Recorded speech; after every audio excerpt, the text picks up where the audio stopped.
وَلْتَكُنْ مِنْكُمْ أُمَّةٌ يَدْعُونَ إِلَى الْخَيْرِ وَيَأْمُرُونَ بِالْمَعْرُوفِ وَيَنْهَوْنَ عَنِ الْمُنْكَرِ وَأُولَئِكَ هُمُ الْمُفْلِحُونَ. Islam adalah agama yang mulia. Kita tidak boleh sembarangan membunuh, memerangi, dan seterusnya.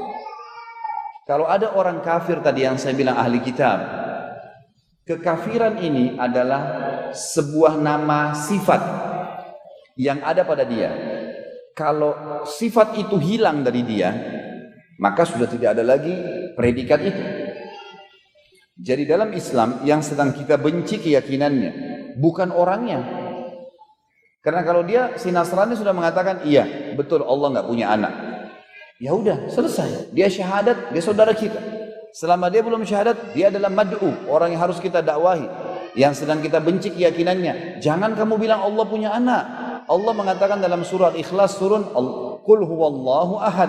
Ikrarkan dengan fikiran kalian, dengan lisan kalian, dengan hati kalian yakini bahwasanya Allah itu Esa, Allahus Samad, Allah yang bergantung padanya segala sesuatu. Lam yalid wa lam yulad, tidak ada asasnya, enggak ada orang tuanya. Karena kalau ada orang tua ada bapak dan ibunya, berarti ada nenek, kakek dan seterusnya.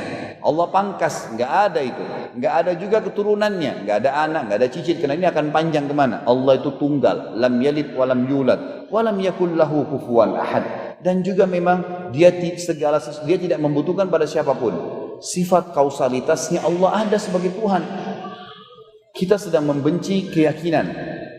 Dan kita harus belajar Bapak Ibu sekalian, di dalam Islam yang kita sedang luruskan dan kita benci tanda kutip adalah perilaku-perilaku yang salah. Jangan hubungkan dengan banyak teman-teman kita, anaknya misalnya pecahin gelas, dipukul tangannya. Ini dalam pendidikan Islam keliru nih. Dia sedang memecahkan gelas karena ada sesuatu yang mendorong dia memecahkan gelas. Ada mungkin ketidaktahuan, ada mungkin perasaan jengkel sama orang tuanya, ada. Fisik ini hanya sekedar ditunggangi saja untuk memecahkan. Berarti kalau mau benar, diperbaikin karakter dan tadi perilaku itu, bukan tangannya yang dipukul, otaknya, mindsetnya yang dinasehatin. Kamu salah, kenapa pecahin tadi? Karena ini, harusnya begini. Baik. Dan kita di dalam Islam juga diajarkan teman-teman sekalian, tidak boleh kita meninggalkan sesuatu karena sesuatu itu tadinya dianggap tidak baik. Saya kasih contoh gini. Dalam masalah makanan misalnya, banyak orang diberikan jeruk, ini jeruk ya mas, ini pak jeruk, ini ibu jeruk, ini mbak jeruk, dipotongin. Begitu dia rasa asem nih. Banyak orang dia benci fisiknya jeruk itu. Padahal yang jadi masalah rasa apanya? Asemnya. Rasa asam ini belum tentu ada pada semua jeruk. Orang yang benci fisiknya, semenjak itu dia nggak mau makan jeruk sampai mati. Tapi orang yang tahu ternyata rasa masemnya aja, dia nggak benci fisiknya, dia akan mau mencoba jeruk yang lain. Ini prinsip dalam Islam untuk mengetahui tentang orang yang salah. Yang salah perilakunya, perilaku yang diperbaikin dan bukan fisiknya. Fisik ini diobatin secara medis kalau lumpuh, kalau apa. Tapi bukan dia menjadi tolok ukur. Ini sebuah poin juga dalam agama Islam teman-teman sekalian. Jadi kita boleh dalam Islam bermuamalah sama orang non-muslim. Bolehkah saya partner bisnis dengan orang non-muslim? Boleh. Boleh saya bertetangga? Boleh. Bagaimana kalau orang tua saya non-muslim? Bakti. Bagaimana kalau ada kerabat saya non-muslim? Sambung silaturahim. Bagaimana kalau ada teman-teman saya di kampus non-muslim? Sahabat. Enggak ada masalah. Selama tidak berhubungan dengan keyakinan, perilaku yang salah tadi. Secara fisik berteman.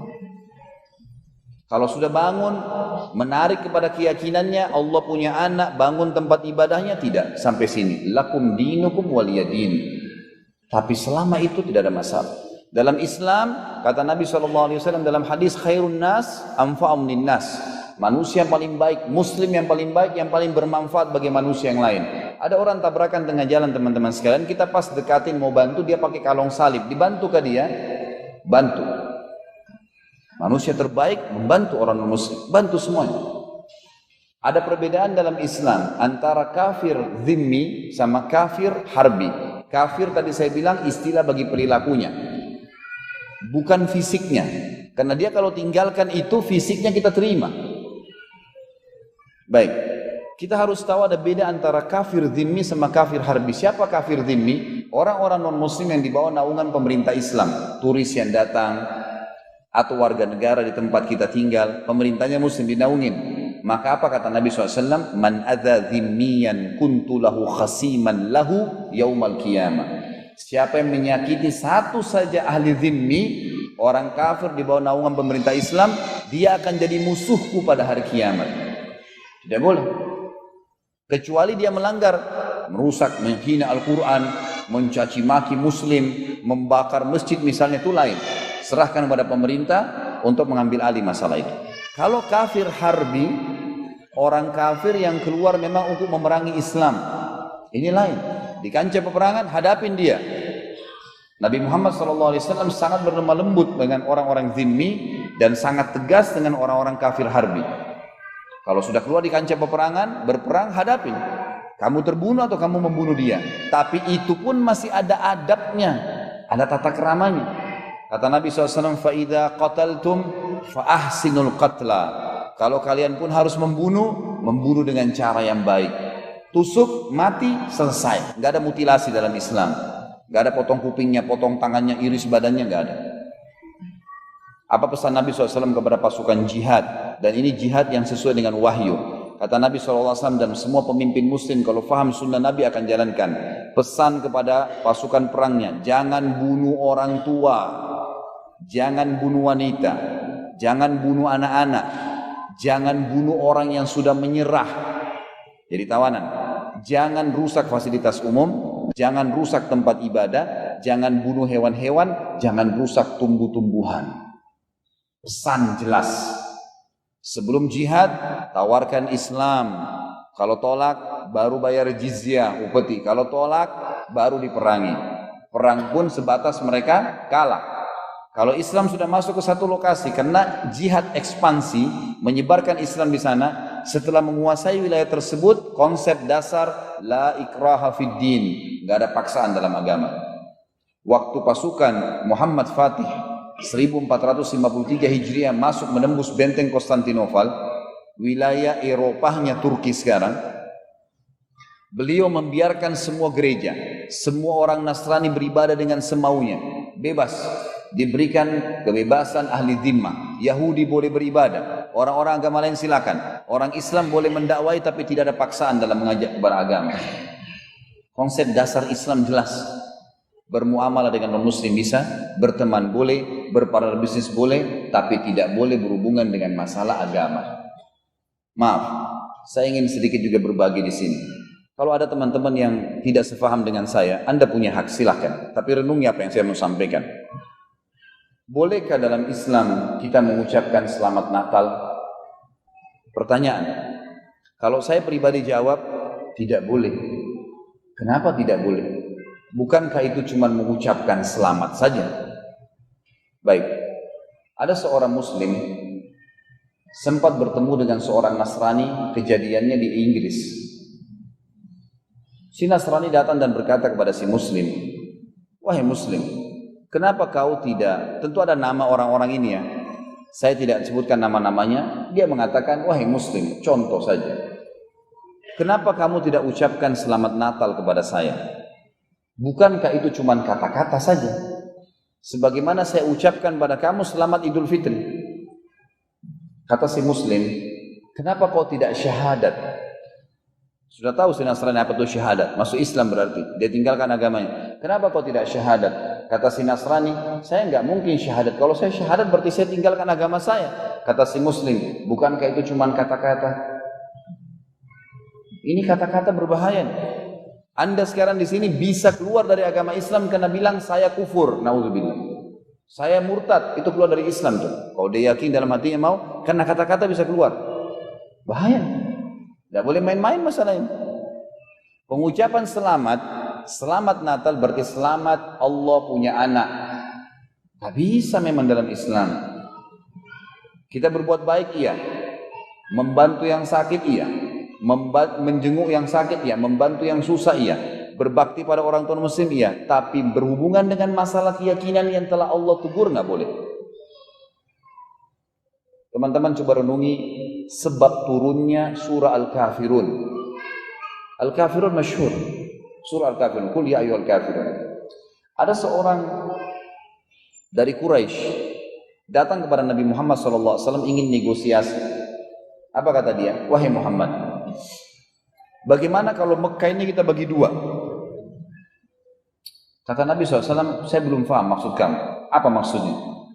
Dia bilang begini, Muhammad, sehari kamu mengikuti ajaran kami, kamu ucapkan selamat buat kami, kamu ikutin ritual-ritual kami, sehari kami ikutin ritual kamu. Adil, Mekah bagi dua. Apa jawaban Nabi SAW? Oke? Enggak. Tidak bisa. Baik Muhammad, negosiasi lagi. Sehari buat kami, sepekan buat kami. Sehari dukung kami, ucapin selamat, ritual-ritual kami semua. Kami seminggu, sepekan ikuti agama kami. Kata Nabi SAW tidak boleh. Baik Muhammad, sehari buat kami, sebulan buat kamu. Tidak boleh. Baik, sehari buat kami, setahun buat kamu. Jauh sekali, satu hari dengan 365 hari. Tidak boleh. Terakhir Muhammad, sehari buat kami, seumur hidup buat kamu. Ini kalau mau dipikir secara akal, ikut aja acara mereka sehari, seumur hidup beriman. Apa jawaban Nabi SAW? Tidak boleh. Pada saat itu Jibril turunkan surah Al-Kafirun. A'udzu billahi minasyaitonir rajim. Bismillahirrahmanirrahim. Qul ya ayyuhal kafirun. Ucapkan kepada orang-orang yang kafir tuhai Muhammad, la a'budu ma ta'budun. Saya tidak akan sembah apa yang kalian sembah. Wala antum a'buduna ma'bud. Kalian tidak usah repot-repot juga sembah yang saya sembah kalau tidak mau. Wala na'abidu ma'abadtum wala antum a'buduna ma'bud. Diulangi 2 kali. Saya tidak akan pernah sembah apa yang kalian sembah. Ucapkan apa yang kalian ucapkan. Dukung apa yang kalian minta. Begitu pula kalian tidak perlu ikut-ikutan kepada agama saya. Lakum dinukum waliyadin. Kalian punya agama, saya punya agama. Khusus masalah keyakinan gak ada toleransi. Gak bisa. Allah subhanahu wa ta'ala tidak menerima dikatakan punya anak. Dalam sebuah hadis Bukhari, Nabi kita Muhammad SAW bersabda, mengatakan Allah berfirman, anak Adam menghinaku, menyakiti aku, kata Allah. Lalu kata Nabi SAW, Allah mengatakan, bagaimana itu? Mereka mengatakan saya punya anak, padahal saya tidak layak, padahal saya tidak punya pasangan istri dan tidak layak punya istri dan anak. Zat yang esa dan tunggal, konsep dasar agama. Maka kita punya ada hal yang kita boleh toleransi, ada hal yang tidak boleh. Semua tadi masalah hubungan masalah sosial silahkan. Berhubungan dengan masalah akidah ini nggak boleh. Saya pernah meeting dengan beberapa teman non-muslim di Jakarta, di restoran saya kebetulan lagi duduk. Proyek dibicarakan luar biasa, Masya Allah miliaran. Ada teman saya minta saya temanin, miliaran dibicarakan. Saya lihat masuk waktu sholat, maaf Pak, saya break dulu meetingnya. Ini kami orang muslim, sekarang azan, kami harus sholat. Kami akan tinggal, Anda mau tunggu silakan, Anda menganggap batal meetingnya silakan, saya tinggalkan. Ya silakan Pak, kata dia. Saya pulang setelah sholat di masjid jadi imam waktu itu, alhamdulillah saya juga sempat kultum. Mungkin kita habiskan waktu hampir 45 menit. Balik mereka masih nunggu.